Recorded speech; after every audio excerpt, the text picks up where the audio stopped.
The Marauders are some of the most famed warriors of this land, being some of the only surviving members of the lands of Svardjäll, and they are definitely the best warriors from that land, and some might argue that they are the best warriors of this continent. And while most of the civilians of this land are simply the families of said Marauders, some are not. Some struck out on their own fate, and few were even foolish enough to stay in their broken lands. Today I wish to talk about the Svadial people in their whole, from all groups of life that they live in, the small populations that remain throughout the world after the calamity of their homeland. And perhaps I should start with said calamity, as it was the most determining moment in their history, their past event that defined them the most. See, the Svadial people lived in the land of the same name, nestled between Jarlentyr, Valjorden, and Neador. It was a land like most of this part of the continent.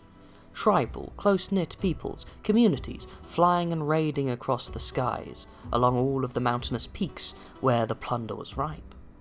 And if fate was kinder, they might have stayed that way, allied between two like-minded nations. But that is not what happened.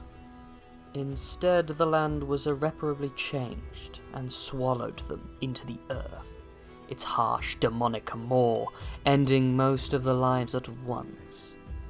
The worst part is that the writing was on the walls, and they were warned of this event to come, yet they did not heed the warning. Volcanic eruptions burned their homes and turned their lands to nothing more than fire and ash, and their own dragons, witnessing the catastrophe, turned feral, eating their once masters, attacking all they would see. Not even 1 in 100 survived, and the lands became unlivable. Most of the poor souls who did survive the event became destitute and fled to their neighbours, such as the Jarlentyr and Valjorden, integrating into their cultures. But some were even more foolish to stay even longer, surviving off of the broken land, feasting on whatever monster they could slay, and sometimes even each other, a feral group of people as rare as the dragons themselves. And now only legend and myth speak of these people, and I for one think they died out long ago. But the group that fled the lands beforehand, the ones that were smart enough to see the writing on said walls, are the more famous ones, and for good reason. They are the ones who followed the Old Four, the first Marauders. But not all that followed them actually became said famed Marauders. Though their culture is warrior-like, they do not all follow it, most of which are the families of said Marauders. See, while most of them are nomadic and like to travel the land alone with maybe some apprentices, some have in fact settled down in keeps and castles, usually given to them by those they have worked for, and have learned to live there. Their families take up their values, but not their lifestyles.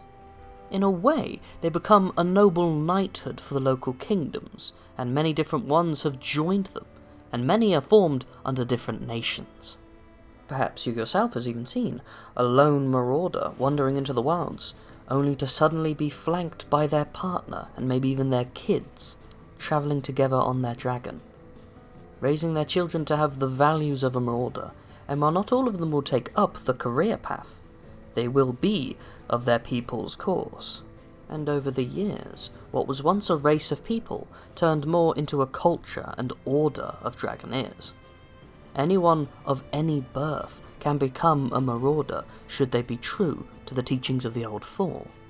Their culture and traditions are to be kept, and that is the only real creed that they stick to. But do not get me wrong, they are rough warrior-like people that are best left alone, but their culture can be quite easy to understand, and most of their children are trained harshly at a young age, as if they were military, sword fighting, archery, and hunting since they were young enough to pick up a stick. And they pull no punches, they are quite harsh teachers. Many a training session has ended with a bloodied lip, but a lesson learned. Like animals in the wild, only the strong survive. They do this because they believe they must. They love their children, of course they do. But if they pull a punch, they might get used to it. And dragons do not pull their punches. Mind you, they take their apprentices from everywhere. And I even suspect some families send their children to be trained by a marauder in order to learn some discipline, or just to get a good set of skills.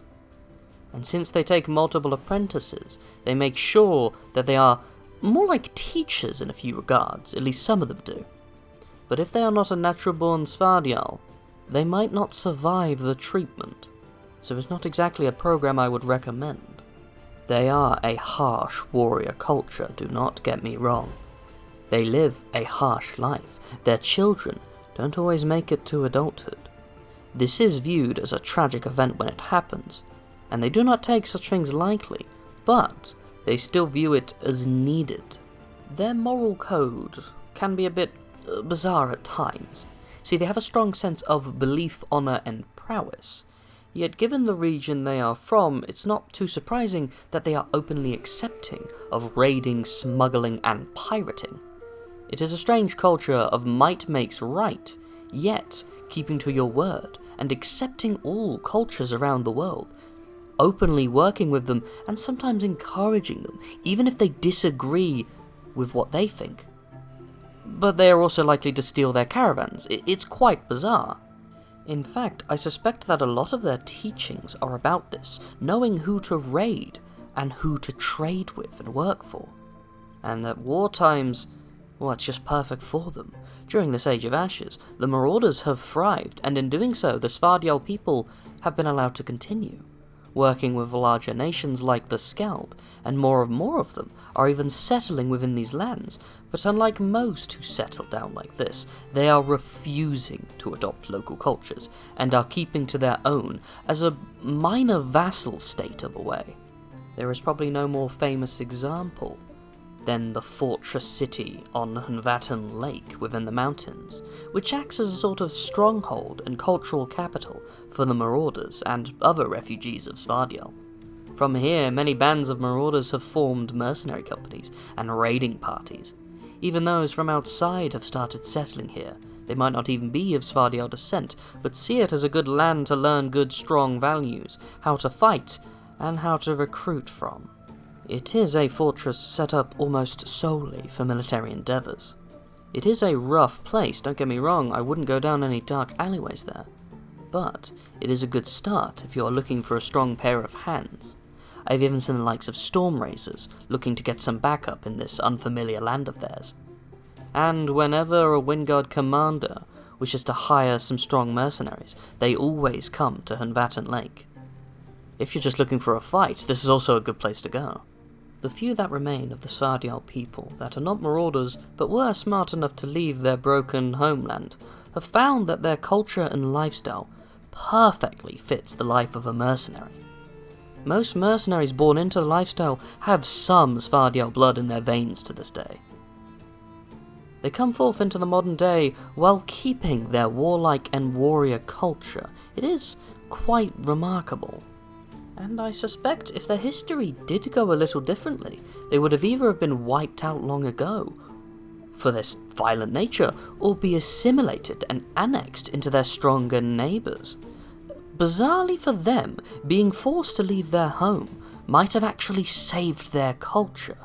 Giving up ties to a location and sticking to their creed might have been what kept them alive. But that's just a hypothetical, and one I can't say for certain is true. I think some marauders might even find the idea insulting, and I know some want to reform as a nation to regain some of their former glory as they see it, though most that are wiser and older see the idea as ludicrous. This is their culture and style now. The idea of forming a nation is almost going against the creed. But again, not for me to say. Thank you for listening to my tales. I'm the Ashspawn. Feel free to leave a like, comment, or subscribe. It does really mean a lot to me. But, till next we meet, fellow traveller, have a good day.